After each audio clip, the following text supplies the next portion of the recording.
We are now at question 2 of this May 2014 CXC CSEC exam video solution. And question 2a wants us to write this expression as a single fraction in its lowest terms. So what we have here are two fractions. And remember, when we're adding fractions, the primary aim is to make the denominators the same. Once the denominators are the same in the fractions, then we can add the numerator terms in the normal way and put back the common denominator. And so when we observe these two terms, we recognize that we can raise this denominator to 12 as well as raise this denominator to 12. We will raise this denominator to 12 by multiplying this denominator by 4, but we will also have to multiply this numerator by 4. And we can raise this denominator to 12 by multiplying it by 3, multiplying this 4 by 3, but we also have to multiply the numerator by 3. So what we'll do, we'll multiply this fraction by 4 divided by 4, which essentially is multiplying by 1, and we'll multiply this fraction by 3 divided by 3, and that will make the two denominators become equal to 12. So let's show that. We'll multiply this fraction by 4 over 4, and we'll multiply this fraction by 3 over 3. And when we do that calculation, this fraction becomes 4x minus 8 over 12. That is 4 multiplied by 3 here is 12 on the denominator, and then 4 times x is 4x, and 4 times negative 2 is negative 8. For this fraction, we multiply the denominator here by 3, and so it's 3 times 4 is 12, and we also multiply the numerator by 3, and so it's 3 times x is 3x, and 3 times 1 is 3. Now that the two denominators are the same, we can go ahead and add the numerator in the normal way. We'll add like terms on the numerator, and so it is 4x plus 3x, that's going to give us 7x, and then negative 8 and positive 3. Negative 8 and positive 3, when we add those, we will get negative 5. And so the next line becomes this.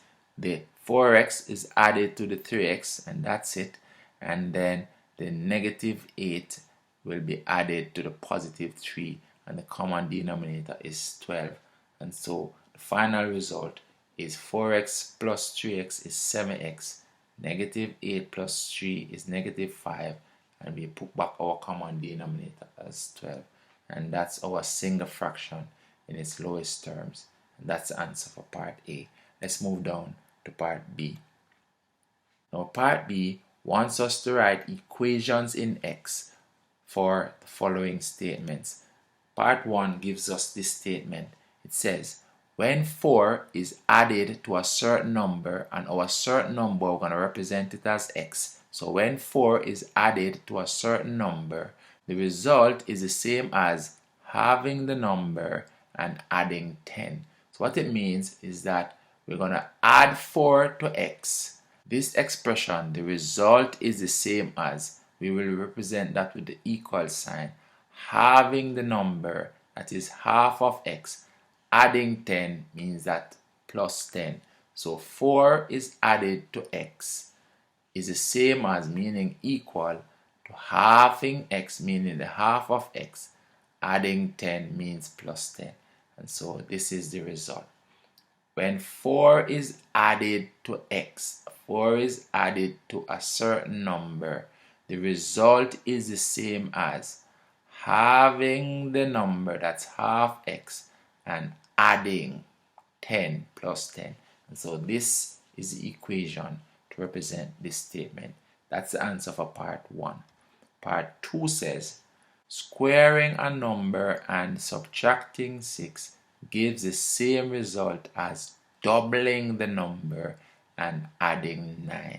So squaring a number, that number is x, so that is x squared, and subtracting 6, meaning minus 6, gives the same result as, meaning equal, doubling the number. Doubling the number meaning we multiply the number by 2 and then we add 9. And so let's show that result. And this is it. Squaring a number and subtracting 6 is the same as doubling the number. Multiplying the number by 2 is doubling the number and adding 9.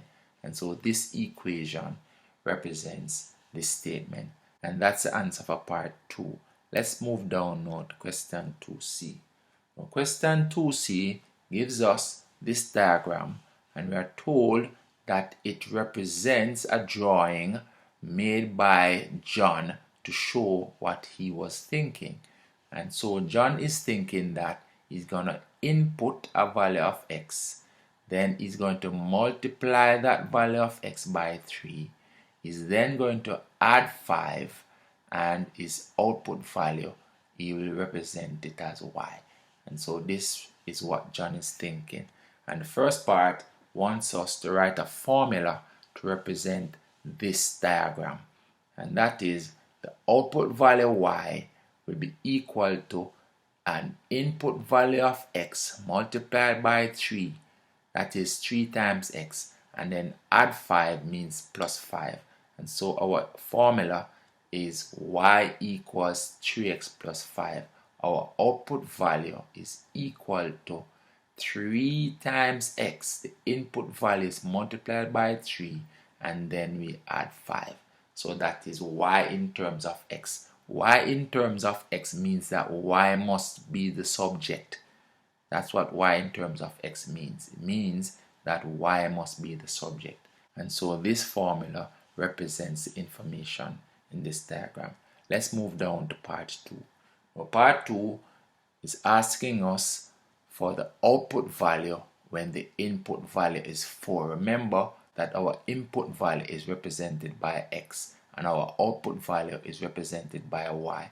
And so to find the output value when the input value is 4, we simply substitute a value of 4 for x here in this formula. And so our input value is 4, and we want to find what the output value y would be. And this is it. Y will be equal to 3 times 4, because our input value is 4. So it's 3 times 4 plus 5. 3 times 4 is 12. 12 plus 5 is 17. And so when our input value is 4, our output value y will be equal to 17. And that's the answer for part 2. Part 3 is asking us for an input value when the output value is 8. Now when the output value is 8, it means that our y value is 8, and we are trying to find what the x value is when the y value is 8. And so that is y is equal to 8, and we are trying to find x when y is equal to 8, when the output value is 8. And so 8 will be equal to 3x plus 5. That is, our output value of 8 will be equal to 3x plus 5. That is from this equation here. Our output value is y. So when y is 8, we replace y with 8. And if 8 is to be equal to 3x plus 5, it means that x must be 1, because 3 plus 5 is 8. And in order for this 3x to remain 3, then the x must be 1. And so it is clear that our input value will have to be 1 when our output value is 8. X will be equal to 1 when y is equal to 8. Part 4 now is asking us to write x in terms of y. In other words, we are to make x the subject.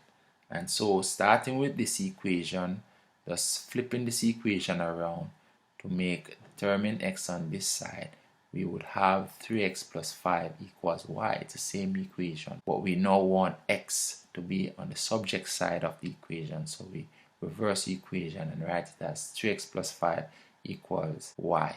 And now it's a matter of transposing this equation to make x a subject. So firstly, we're going to subtract 5. We're going to subtract 5 from both sides. And when we do that, we will end up with 3x equals y minus 5. And then to make x a subject, we would divide both sides by 3, or we divide by the 3. And so to show that, we divide by the 3, and that's it. X now in terms of y would be such that x is equal to y minus 5 all divided by 3. Let's move down now to question 2D. Now question 2D wants us to solve this pair of simultaneous equations, and we can solve this pair of simultaneous equations either by substitution or by elimination. As I observe these two equations, I see I have a plus 3y here and a negative y here. And so if I can multiply this equation by 3, then I'll be able to eliminate y from the two equations. And so we'll use a method of elimination for these two equations. So I'm going to call the first equation here 1 and call the second one 2. And we'll proceed by adjusting the second equation. So we keep the first equation as is, 2x plus 3y equals 9. And we'll multiply the second equation by 3. We multiply each term by 3. And so we multiply the 3x by 3, the negative y by 3, and the 8 on this side we also multiply by 3. And this is it. And so we have these two equations now solving simultaneously.